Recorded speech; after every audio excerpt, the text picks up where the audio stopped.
하나님의 말씀 봅니다. 잠언 22장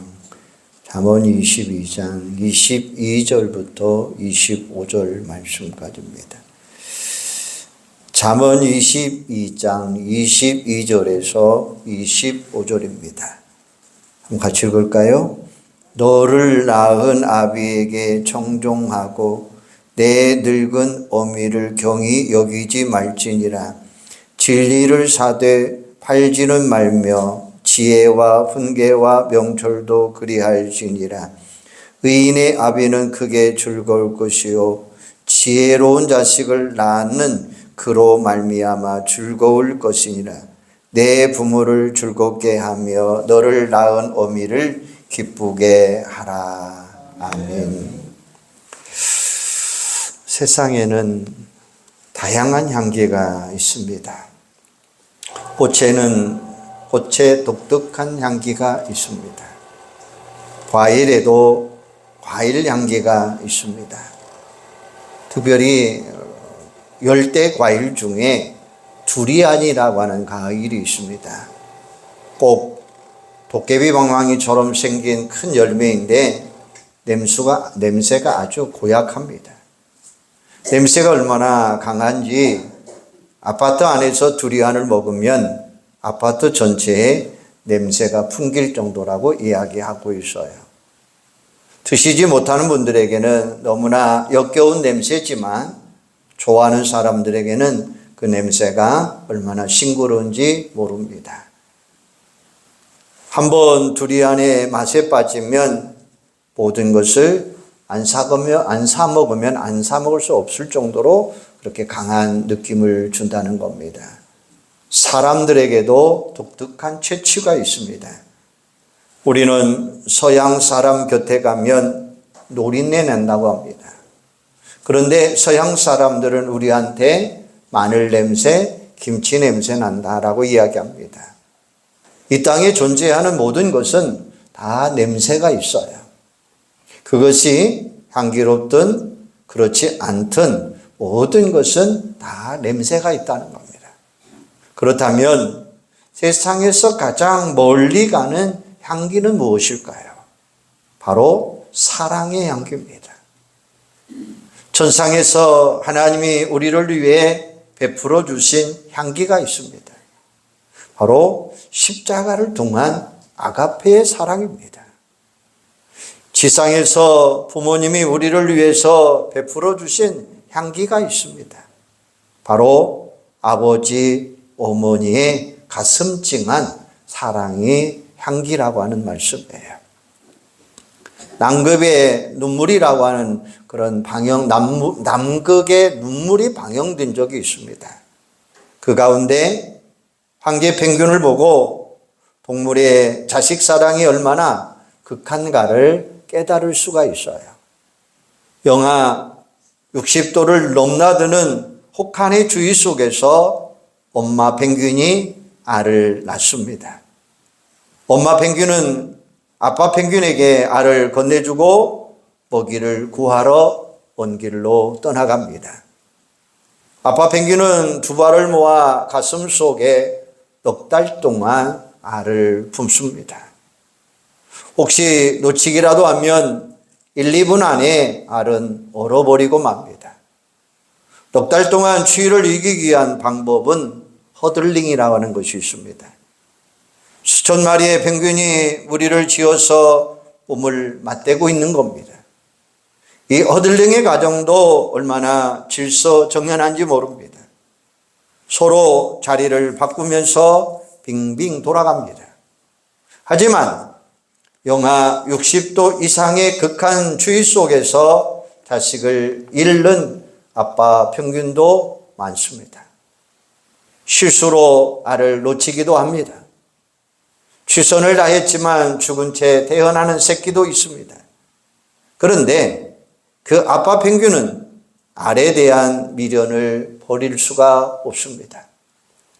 알 대신에 얼음덩이를 붓기도 합니다. 이미 싸늘하게 죽은 새끼 펭귄을 품기도 합니다.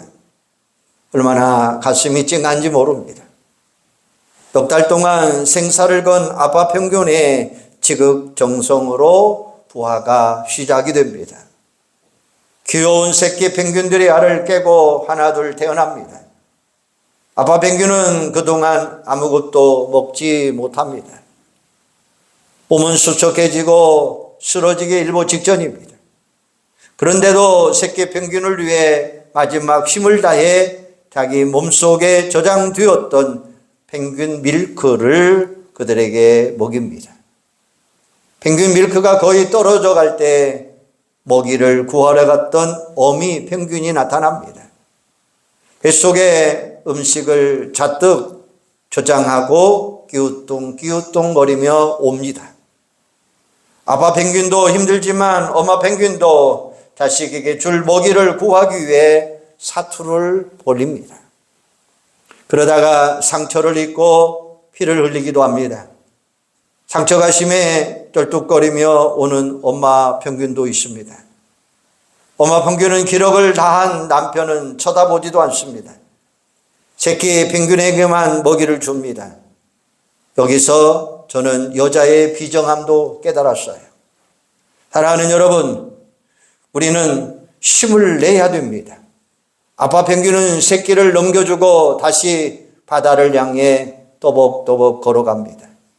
몇 번씩이나 새끼를 바라보며 그리고 그렇게 목숨을 아끼고 사랑하며 키운 새끼들이 자라나면 미련 없이 자식들을 떠나보냅니다. 저 근처 남극향을 향하여 황제 펭귄들의 자식 사랑이 우리를 향한 엄마 사랑과 너무나 똑같은 그런 모습입니다. 그 자식을 향한 부정과 모성애와 가슴이 찡하는 그런 모습의 긍기였습니다. 오늘은 어버이 주일, 우리를 낳으시고 길러주신 아버지의 은혜를 다시 한번 가슴 속에 되새기며 감사하는 주일이 되시기를 바랍니다. 매년 맞이하는 어버이 주일이지만 그 느낌과 생각은 조금씩 달라질 것입니다. 부모님이 오래전에 돌아가신 분들은 기억이 점점 희미해질 수 있습니다. 최근에 부모님이 세상을 떠나신 분들은 어버이 주일에 더 애틋한 느낌을 가질 수 있습니다. 부모님이 살아계신 분들은 더 잘해드리지 못한 양심의 가책을 느끼기도 합니다. 얼마 전 라디오 방송에서 들은 이야기입니다. 딸이 엄마에게 어버이날 앞두고 전화를 합니다. 마침 경로당에 많은 엄마가 모여 있었습니다. 엄마 딸 봉순이야. 그랬더니 수학에서 갑자기 큰 웃음소리가 들려옵니다. 딸이 엄마 무슨 일이야? 라고 물어봅니다. 그랬더니 이렇게 말합니다. 요즘 자식들한테 하도 연락이 오지 않으니까 어찌다 전화 한 번 오면 개그맨 흉내를 내면서 이렇게 말한답니다. 턱에 두 손을 대고 전화 주셔서 감사합니다. 라고 이야기한다는 거예요. 이게 오늘의 현실이라는 것입니다. 이미 돌아가셨지만 정채봉님이 쓴 멀리 가는 향기라고 하는 동화책이 있습니다. 그 책에는 이렇게 실려 있습니다. 어떤 집에 할머니, 아버지, 어머니, 손자인 소년이 살고 있었습니다. 소년의 어머니와 아버지는 늘 다투었습니다. 세상에는 소년이 들을세라, 할머니가 들을세라 소리가 문 밖으로 나가지 않게 조심조심하며 토닥거리면서 싸웠어요. 그러나 차츰차츰 날이 감에 따라서 부부싸움 소리가 커지게 되었습니다. 이때는 소년도 듣고 할머니도 듣게 됩니다. 나중에는 싸움 소리가 담을 넘어 가게 되었습니다. 당신 어머니 비위생적이어서 함께 못 살겠어.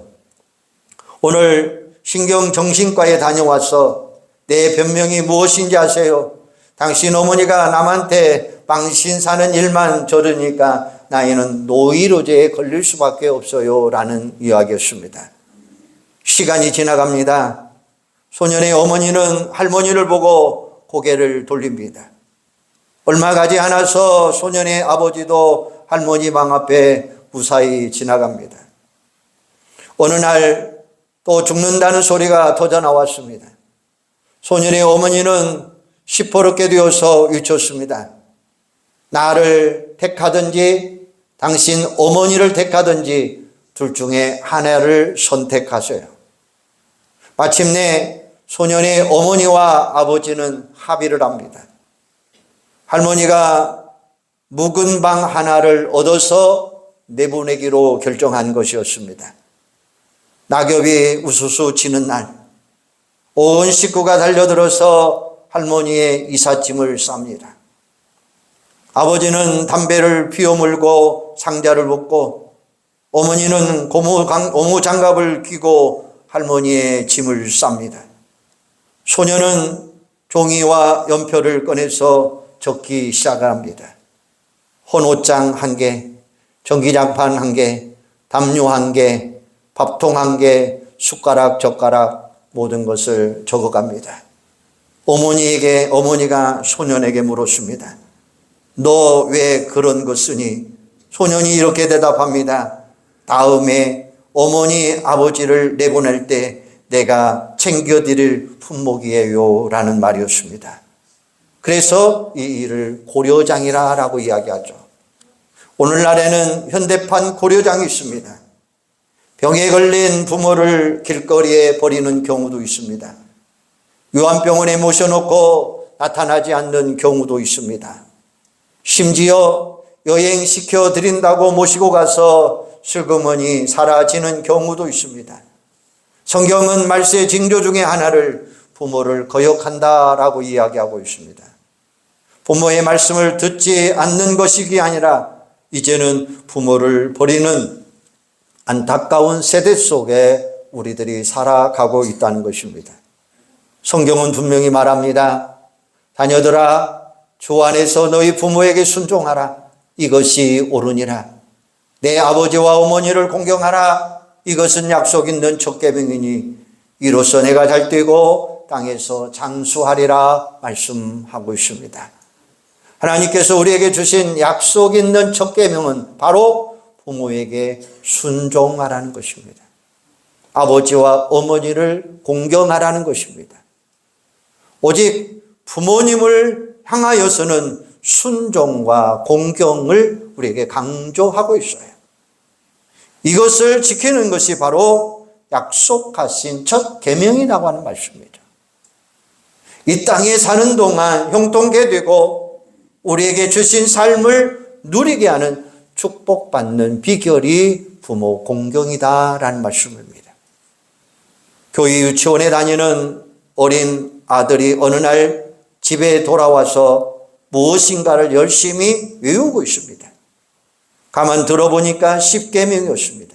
그런데 제 5계명을 외우는데 내 부모를 공격하라. 내 부모를 공격하라 라는 그런 외움이었습니다. 그때 아빠가 말합니다. 야 이놈아, 공격이 아니고 공경이야 라고 이야기합니다. 그러자 아들이 이렇게 물어봅니다. 아빠, 공경과 공격이 어떻게 달라요? 라고 물었습니다. 아빠가 대답합니다. 공경은 아빠 말씀을 잘 듣고 사랑하는 것이고 공격은 아빠한테 덤비고 말씀을 안 듣는 거야 라고 이야기합니다. 그러자 이 아들이 이렇게 또 말합니다. 그런데 아빠는 왜 할아버지 공경하지 아니하고 공격합니까? 라고 이야기하더라는 것입니다. 사람이 무엇으로 심든지 그대로 거두리라라고 성경은 말씀하고 있습니다. 효를 뿌린 자가 효를 거두게 되어 있고 왕대밭에 왕대가 자라나게 되어 있습니다. 그러면 우리들이 어떻게 부모를 공경해야 됩니까? 첫째는 부모에게 청종하라라고 이렇게 얘기해요. 너를 낳은 아비에게 청종하고 너 내 늙은 어미를 경히 여기지 말라라고 이야기했어요. 청종은 듣고 순종하는 것입니다. 부모의 제일 큰 기쁨은 말씀을 듣고 순종하는 겁니다. 어느 부모가 자식에게 좋지 못한 것을 가르치겠습니까? 자기는 잘못 되어도 자식 잘 되기를 바라는 것이 우리 부모님들의 마음입니다. 내 생각, 이치에 맞지 않아도 부모님이 말씀하시면 우리는 순종해야 되죠. 정 상황에 맞지 않는다면 듣는 척이라도 하시고, 그것이 바로 부모를 기쁘게 하는 비결이 된다는 것입니다. 우리가 잘 아는 이야기, 왜 청개구리가 비만 오려고 하면 애달프게 울어대는 것입니까? 엄마가 무슨 말을 하든 거꾸로만 행하는 고약한 심보를 가진 새끼 청개구리가 있었습니다. 어느 날 엄마 청개구리가 죽게 되었습니다. 새끼의 나쁜 마음을 너무나 잘 알고 있던 엄마 청개구리는 자기가 죽으면 물가에 묻어달라고 하는 유언을 합니다. 만사를 반대로만 행해든 작정이 풀리는 새끼니까 그렇게 유언을 해야 산에다 묻어줄 줄로 생각했습니다. 그런데 엄마가 죽자 그제서야 새끼 청개구리는 정신이 들었습니다. 처음으로 엄마에게 효도하기로 하고 새끼는 엄마의 유언을 따라 물가에 묻었습니다. 그랬더니 비가 오면 냇물이 불어 엄마의 묘가 떠나가려고 합니다. 뒤늦게 휴대한답시고 물가에 엄마를 장사 지낸 청개구리는 비만 오려고 하면 지금도 불안한 마음으로 애달프게 운다고 하는 동화죠. 혹시 여러분 가운데 청개구리 같은 자녀는 없는지요? 평상시에는 불순종하다가 돌아가시고 난 후에 철들면 이미 때는 늦었습니다. 이미 부모님이 이 세상에 계시지 않는 분은 할 수 없지만 부모님이 살아계신다면 부모님의 말씀에 항상 순종하는 여러분들이 되기를 소망합니다.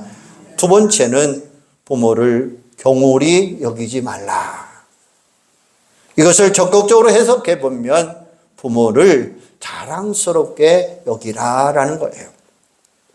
우리는 종종 부모님을 부끄러워할 때가 있습니다. 많이 배우지 못한 것에 대해서, 볼품없는 외모나 직업에 대해서 부끄러워할 때가 있습니다. 이것이 바로 부모를 경홀히 여기는 것입니다. 인터넷에 올라온 글을 소개해 보고자 합니다. 어린 시절 시장에 생선을 파는 엄마의 모습이 내게는 너무나 창피했어. 저녁 때 팔다 남은 고등어 밥상에 오를 때가 되면 철없이 투정 부리고 숟가락을 팽겨치고 힘들게 생선을 팔아 초등학교에 보내주실 때에도 학용품 사라주면 쥐었던 돈을 생선 냄새 난다고 뿌리치고 말았어. 지금 와 생각하면 그때는 왜 그래도 철이 없었는지요. 일한다고 하는 것은 아름다운 것이라는 것 깨달은 지금 시장에서 고생하는 분들을 보면 왠지 낯설습니다라는 이야기였습니다. 그 얼굴 사이에 엄마의 모습이 보이는 것 같아서 머리라도 조아리고 싶지만 이제 우리 어머니는 그 어디에도 계시지 않습니다. 그 옛날로 돌아가 어머니께 용서를 빌 수 있다면 얼마나 좋을까요? 어머니 죄송해요 라는 글이었습니다. 부모님은 내 존재의 뿌리입니다. 부모님 없이 태어난 사람 아무도 없습니다. 부모님이 자녀를 잉태하면 어떻습니까? 10개월 동안 오직 뱃속에 있는 생명을 위해서 모든 것을 희생합니다. 몸이 아파도 약을 먹지 않습니다. 행동거지 하나라도 태아에게 좋지 않은 영향을 미칠까 봐 노심초사합니다. 그리고 뼈가 녹아내리고 살이 찢어지는 아픔을 감내합니다. 어머니의 생명을 건 사랑의 결과로 우리가 이 세상 태어났습니다. 그리고 우리를 키우기 위해 자신의 모든 것을 희생하신 부모님들, 전쟁을 겪으시고 보릿고개의 지독한 가난 속에서도 오직 자식 하나 잘 되기를 바라는 소망으로 키웠습니다. 당신들은 제대로 잡수시지도 못했지만 자식들은 배고프지 않게 살도록 허리끈을 졸라매고 온 정성을 다 쏟아 놓으셨습니다. 평생 동안 다 주시고도 더 주지 못해서 안타까워하는 것이 부모의 심정입니다. 그 은혜를 안다면 우리는 당연히 부모에게 자랑스러워하는 그런 모습이 되어야 될 줄로 믿습니다. 아브라함 링컨의 이야기입니다. 그의 아버지는 구두 수송공. 아브라함 링컨 자신도 초등학교밖에 나오지 않을 그런 학력을 가지고 있습니다. 학문이 없는 사람이 대통령이 됩니다. 그러니까 그 고고하고 지식 많은 귀족들이 링컨을 헐뜯기 위해서 그 반대파에서 끝까지 괴롭힙니다. 대통령이 되고 처음으로 상원에 나가서 연설할 때 어느 국회의원이 이렇게 말합니다. 당신같이 무식한 사람을 대통령으로 모시게 된 것이 우리의 다시 없는 불행이라고요. 이런 모욕을 주고 당신의 아버지는 구두 수송공, 그 사람, 그 아들, 그런 천한 사람이 우리에게 대통령으로 모셨다는 것 정말로 비극입니다 라고 하는 모욕의 글이었습니다. 그리고 구두를 벗어들고 이 구두도 당신 아버지가 만들어주신 겁니다 라고 말합니다. 만약 우리들이 이런 상황이라면 얼마나 창피하고 무안하겠습니까? 그러나 아브라함 링컨 대통령은 이렇게 말합니다. 대단히 감사합니다. 오랫동안 잊고 있었는데 아버지를 기억나게 해 주셔서 감사합니다. 저는 아버지를 자랑스럽게 생각합니다. 우리 아버지는 직업에 충실했고 구두를 잘 만드는 분이었습니다. 내가 어깨너머로 배운 바 있으니 당신 구두가 고장나거든 가져오시오. 내가 수리해 드리겠습니다 라고 하는 이야기였습니다. 링컨은 내 아버지는 구두 수송공, 나는 떳떳합니다 이렇게 자랑하는 대통령이었습니다. 부모가 어떤 직업을 가졌든지 무슨 일을 하든지 간에 자랑스럽게 여기는 것이 효도라고 하는 말이에요. 부모의 직업과 삶에 대해서 긍지를 가지자는 것입니다. 그리고 부모님이 못다 이루신 것을 이루기 위해 최선을 다하는 자식의 모습이 바로 우리 부모님들을 기쁘게 하는 모습입니다. 부모님들 하여금 살아온 생에 대해서 후회하게 만들어서는 안 됩니다. 자랑스럽게 만들 수 있도록 부끄러운 인생을 자식이 보상해 주는 것입니다. 바로 이보다 더 큰 효도는 없는 줄로 믿습니다. 세 번째는 부모를 기쁘게 하고 즐겁게 해드리는 것입니다. 오늘 본문 25절에 보면 내 부모를 즐겁게 하며 너를 낳은 어미를 기쁘게 하라 말씀하고 있어요. 어떻게 하면 부모님을 즐겁고 기쁘게 할 수 있을까요? 효도 10분이라고 하는 것이 있습니다. 그 10분 가운데 첫째는 건강하라라는 말입니다. 신체 발부, 수지 부모, 불감매상, 효지시야라고 하는 글이 있습니다. 우리 몸은 부모님께로부터 받은 것이므로 잘 보존하는 것이 효도라는 것입니다. 또 10번째는 자기가 하는 일에 충실하여 부모를 기쁘게 하라 이렇게 말하고 있어요. 몸을 세워 이름을 떨치거나 부모도 드러내야 되고 이것이 효의 마침이다 라고 이야기합니다. 우리들의 이름이 세상에 크게 드러나지 않아도 주어진 삶 속에서 충실하게 사는 모습을 보면 우리 부모님은 기뻐한다는 것입니다. 우리들이 부모님을 기쁘게 하는 방법은 수도 없이 많이 있습니다. 몰라서 못하는 분은 없는 줄 압니다. 내가 할 수 있는 것부터 실천하는 여러분들이 되기를 바랍니다. 이런 이야기가 있습니다. 상가 승무 노인탁이라고 하는 이야기죠. 조선시대 숙종이 평복을 입고 민가를 야행을 합니다. 어느 가난한 집 앞을 지나가는데 울음소리가 납니다. 그 집을 들여다보니 상복을 입은 사람이 노래를 부르고 승려는 춤을 추고 있고 노인은 탄식하고 있었습니다. 알고 보니까 어머니가 돌아가신 후 아버지의 생신을 맞이했습니다. 그런데 생신잔치를 할 돈이 없어서 며느리가 머리를 잘라 팔아서 상을 차렸습니다. 아들은 아버지를 즐겁게 하려고 노래를 부릅니다. 며느리는 빡빡 깎은 머리를 하고 춤을 추고 있습니다. 이것을 바라보는 아버지는 이 사실이 너무나 괴로워서 탄식하고 있는 모습이었습니다. 숙종은 이 아들을 불러 글을 배웠느냐고 묻습니다. 조금 배웠다고 하자 다음에 있을 과거 별과에 응시하라고 이야기합니다. 이 아들이 과거에 가서 문제를 받아보니 상가승 무노인탁이 하는 글이었습니다.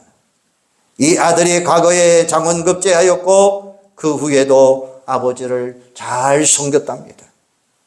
부모 공경하면 복을 받습니다. 부모님을 기쁘게 하면 복이 하늘에서 굴러옵니다. 부모님이 나이가 드시면 세 가지가 없어진다는 거예요. 첫째는 쉼이 없어집니다. 두 번째는 돈이 없어집니다. 세 번째는 형편이 없어집니다. 라는 이야기입니다. 그러기에 자녀가 부모의 힘이 되고 돈이 주어야 됩니다. 형편을 잘 보살펴 드리는 자녀들이 되어야 될 줄로 믿습니다. 누군가의 뒷모습이 보이기 시작하면 비로소 사랑이 시작된 것이다 라고 이야기합니다. 젊어서 사랑할 때는 앞모습만 보입니다. 그러나 철이 들기 시작하면 뒷모습이 더 떠오릅니다. 어머니를 뵈러 갈 때마다 제가 느껴지는 것이 있습니다. 뵐 때는 기쁘고 좋은데 떠나올 때는 언제나 마음이 아파요. 먼저 들어가시라고 해도 서 계십니다. 자가시야에 사라지는 순간까지도 손을 들고 계십니다. 그 어머니의 뒷모습이 언제부터인가 커 보이기 시작했습니다. 그 등으로 업어서 키워주었습니다. 그 등으로 자식의 짐을 대신 져줬습니다. 그 등으로 오직 자식 잘 되기를 바라는 마음 하나도 등골이 휘도록 고생했습니다. 그 어머니의 뒷모습이 점점 커져가는 것은 이제야 철이 들었다는 뜻이죠. 아버지, 어머니, 그 이름은 이 세상에서 가장 고귀한 이름입니다. 언제나 우리들의 마음 속에 별처럼 살아있는 아름다운 이름입니다. 부모의 이마의 주름살은 내 인생의 자서전입니다. 흰 머리카락은 나를 위한 고생의 여정입니다. 갈라진 손과 발은 나를 위한 영광의 흔적입니다. 이 세상에서 가장 멀리 가는 향기는 바로 아버지, 어머니의 사랑의 향기인 줄로 믿습니다.